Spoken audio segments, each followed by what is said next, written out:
Russians continue their advance in the east and south of Ukraine, while simultaneously delivering new echelons of tanks and equipment to the front to replace those that have been destroyed. There are also still volunteers willing to sign contracts with the Russian army. Russians have had partial success in some areas, but clearly these are not the results they were hoping for.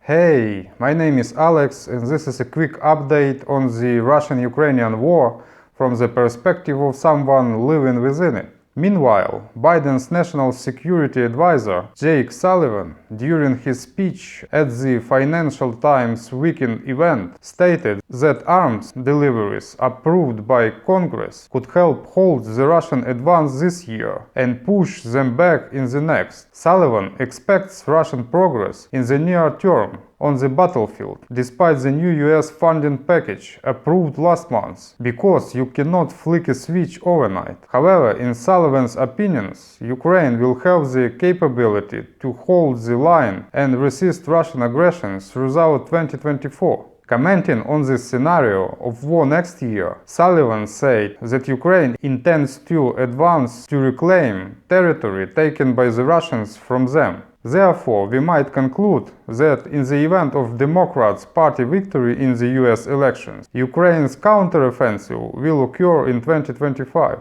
Let's now move on to the situation overview on the front. On the Svativ sector of the front, Russian forces have captured Kotlyarivka and Kislivka, occupying an area up to 1.8 kilometers wide and 1 kilometer deep. They continue to apply pressure to the west. Further south along this direction, an attack by the Russian on Chinese golf carts was recorded, targeting the positions of Ukrainian defense forces in the area of Stelmakhivka. It's a pity that the Russians don't show how many of their own forces fell during the 3 days of fighting here. The enemy is trying to consolidate, while the defense forces are eliminating those attempting to advance. The situation is currently at a standstill. Interestingly, during this attack, the Russians were covered by their own tank, which was firing at their own infantry, as seen in the video. Liman direction. Clashes are ongoing east of Terny. Defense forces have regained control of part of the positions in the gray zone. No change have been recorded. The situation appears to be under control on this front. Video footage shows FPV drone hunting for Russian infantry near the settlement of Terny. Siversk direction. Combat clashes are taking place at a controlled level in the Serebryansk forestry. No change on the map have been recorded here. Preserved area turned into scorched earth. Nature's gem has become a branch of hell on earth, where our soldiers restrain and destroyed the endless horde of Russian soldier zombies. Video of the Sova unit of the 81st Airborne Brigade using drones to hunt enemy groups in the area of Bilohorivka. During the assault, Ukrainian paratroopers repelled the enemy assault right in the trench. Thanks to the coordinated actions of the Ukrainian infantry and the drone unit, the enemy was defeated. This time, the enemy's vehicles managed to reach positions, but the Russians did not succeed in infantry battle. And these are the scenes of combat episodes through the eyes of soldiers directly from the trenches of the same 81st Separate Airborne Brigade in the same area. Here are the shots from the Cholk quarry near the village of Bilohorivka. Damaged equipment and other gear can be seen. Chasiv Yar sector. Video captured by the Russians shows the situation in Chasiv Yar. It is simply being obliterated by airstrikes. Despite all the chaos, the Ukrainian defense forces managed to hold it. Despite the Russians really wanting to capture it by Putin's inauguration day on May 7th, they understand that it's not going to happen, and they discussed it openly in their chats. A high pace of combat persists on the northern west and western outskirts of Bogdanivka, on the eastern outskirts of Chasiv Yar, and in the area of the Stupki-Golubovsky 2nd Reserve. The Russians destroyed the bridge over the Siversky-Donetsk-Donbass canal. The video also shows a burning truck, which apparently was trying to fill the blown bridge with gravel to make it usable for vehicles. The enemy managed to make minor advances in the dacha area of Chasiv Yar, canal microdistrict. Specifically, the dachas in extreme northeast-southeast part, and even farther south there are small advancements. In Ivanivsky the enemy has also advanced, albeit slightly. The situation tends to deteriorate. The enemy is also attacking north of Klishchiivka. No significant changes have been recorded, and this is how the occupied Bakhmut looks like now. The occupiers are joyriding through the remnants of the city streets, which they completely destroyed, turning it into ruins and ash. Unfortunately, the same fate awaits Chasiv Yar.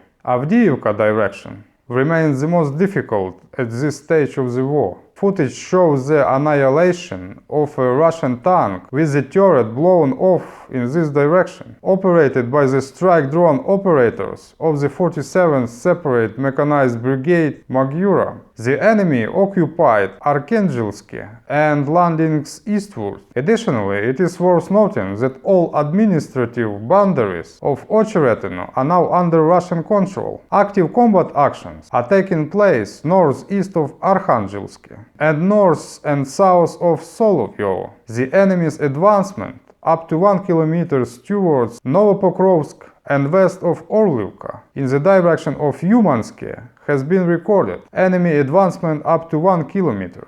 Near the latter, there have been stormed with vehicles and a pile of paratroopers on it. Further south on the map, in the same direction, battles continue for Netailove and south of Pervomaisky. In Netailove, the enemy has achieved partial success up to 250 meters in depth. The situation is complex. The Russians are pushing from all sides and on everything they can, so the strike drone operators of the Ignis Indicta unit of the 47th Separate Mechanized Brigade fried another Russian golf enthusiast who was hiding near his golf cart on this sector of the front. And in this shot, the destruction of the well-camouflaged, self-propelled howitzer Msta-S near Avdiivka, which managed to hide for a long time, causing trouble for Ukrainian troops. The Russians are suffering huge losses, but so far it doesn't stop them, at least not yet. Here is another example of searching for information about an uncle who disappeared somewhere near Avdiivka. We can estimate the duration of the Russian contractor's journey. The contract was signed on April 11th and he disappeared on March 5th. The adventure lasted 37 days. Roughly speaking, the contract's lifespan is about a month. At the same time, France estimates Russian losses in the war in Ukraine at 500,000 people, of which 150,000 are dead. Minister of Foreign Affairs of France, Stéphane Séjourné, stated this in an interview with Novaya Gazeta Europe. At the same time, according to British intelligence information, the total losses, killed and wounded, of Russia in the war amounted to over 465,000 people. According to the British Ministry of Defense, the number of daily losses will increase in the coming months due to the Russian attempt to continue offensive actions. And to finish the topic of huge losses, let me provide some statistical data. According to the Wikipedia, there are 1,700 people living in the village of Novossetsky in the Sverdlovsk region. Of these, 80 people died in the war in Ukraine. So no matter how much they pretend that everything is fine with them, in reality they are very difficult. I won't say that it's easy for Ukraine, but the losses are orders of magnitude lower for Ukrainians. And here is an infographic on the numbers of Russian personnel in Ukraine. Since the beginning of 2024, there are plus 64,000 Russian army personnel on the territory of Ukraine. Judging by the data from the Russian Ministry of Defense, the number of new contract soldiers has decreased by 37% compared to 2023. In 2023, 1,750 people daily. In 2024, 1,100 people daily. The trend of decreasing willingness to risk life, even for high pay, is evident. For now, Russians manage to replenish losses only by recruiting contract soldiers, but it is a matter of time. The volunteers will run out, just like the convict did, for example. But let's return to the front analysis. Kharkiv direction. In Krasnohorivka, the enemy continues to storm the southern part of the city and the Krasnohorivka fireproof plant. In the latter, Russian forces have raised a flag over one of the workshops. However, subsequently, under the fire, the enemy withdrew to Soborna, Geografichna and Vatutina streets. The enemy's advance extends up to 1 kilometer in width and 500 meters in depth in this area. The enemy continues to piece by piece occupy this settlement. The fighting for Khorgivka continues either. Vuhledar direction. This direction has recently become more active. No change have been recorded so far. All attacks have been successfully repelled. In the footage, there is another repelled attempts of Russian assaults with armored vehicle support in the area of Novobakhmutivka village. Video from the fighters of the 79th Separate Airborne Assault Brigade. And here scenes of a burned Russian tank from the 58th Brigade. In their area near Vuhledar, the Russians have been constantly attacking recently, resulting in a loss of many of their armored vehicles. Velikonovoselivka direction. In Eurozone, defense forces continue to repel attacks, while the enemy is increasing its grouping in that area. And here another episode of destruction of Russian equipment in the direction of Eurozone village by the fighters of the same 58th Separate Motorized Infantry Brigade. And in this video, a rare episode of tank duel by direct contact between a Ukrainian tank of the 58th Brigade and a Russian tank, which covered two BMP traveling behind. Our tank destroys the enemy tank with an accurate shot, after which two BMPs retreat due to the understanding of the suicidal nature of further advancement. Southern outskirts of Eurozone. Robotine sector. Fightings continue in Robotine and to the east of the village. Currently, no change have been recorded. The Russians once again attempted to infiltrate the village and establish a foothold, but faced defeat once again. Their tactics remain unchanged: to deploy infantry and then leave it to fend for itself. However, the aerial reconnaissance of the 65th Separate Mechanized Brigade observed everything and documents every movement of the occupiers, while the drone unit effectively destroys the enemy. According to intelligence, Russian paratroopers from the 104th Airborne Assault Regiment refused to advance on Robotine recently. Currently, they lack over 60% of personnel and equipment due to the armed forces of Ukraine efforts. Currently, a Russian military prosecutor is working in Orekhaivshchina, trying to find conspirators. We wish them success, say our guys. Tavria sector. In April, the defense forces managed to slightly expand the foothold in Krinky. They advanced westward to a depth of up to 1 kilometer. Archival episodes of firefight in the area of Krinky village on the left bank of the Dnieper are seen by Ukrainian Marines, most likely from the first days of creating the foothold, and a few more shots from the left bank of the Dnieper, from Krinky's village, which the Russians completely wiped off the face of the earth with constant shelling and bombing. Occupiers also twice attempted to storm the island of Snestrish in recent days, but were unsuccessful.